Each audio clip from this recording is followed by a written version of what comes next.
दुख और तकलीफ इस बात की है कि मैं अगर हिसार में आऊं और आपसे ये कहूं कि मुझे हिसार के किसी म्युनिसिपल स्कूल में चपरासी बना दो, तो आप कहोगे राजीव भाई आपकी क्वालिफिकेशन क्या है, और मैं कहूं मेरी कोई क्वालिफिकेशन नहीं है, तो आप मुझे म्युनिसिपल स्कूल का चपरासी भी नहीं बनाओगे। और कल को मैं हरियाणा का चीफ मिनिस्टर बन के आ गया, तब क्या करोगे?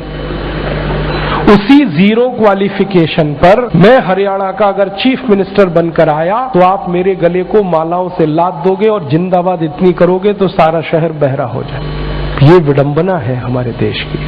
जिस व्यक्ति को मिनिमम क्वालिफिकेशन के आधार पर किसी स्कूल का चपरासी नहीं बनाया जा सकता, वो व्यक्ति मुख्यमंत्री हो सकता है, राज्यपाल हो सकता है, प्रधानमंत्री हो सकता है, राष्ट्रपति हो सकता है। विडंबना इस देश की पता है क्या है? जिस व्यक्ति ने जिंदगी में कभी खेत में हल नहीं जोता वो कृषि मंत्री। सालों साल इस देश में शिक्षा मंत्री ऐसे लोग रहे जो कभी स्कूल नहीं गए पढ़ने के लिए। मैं बस नाम नहीं ले रहा हूं, बाकी आपको सब पता है। इस देश में एक व्यक्ति ने जिंदगी में कभी चाय की दुकान नहीं चलाई, वो देश का वर्षों वाणिज्य मंत्री रहा जिसने दुकान नहीं चलाई कभी।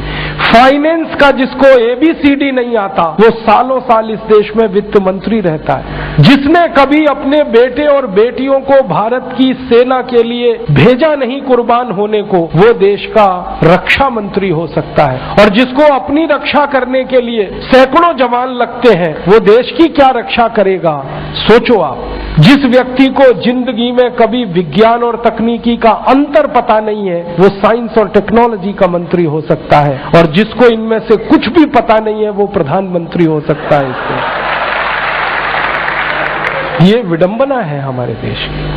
अज्ञानी व्यक्ति ज्ञानियों पर शासन कर सकता है, और हमारे शास्त्रों में कहा गया है, वेदों में कहा गया है कि अज्ञानी व्यक्ति जब ज्ञानियों पर शासन करे तो समझ लेना देश और समाज का बंटाधार ही होना है। हमारे देश में यही हो रहा है।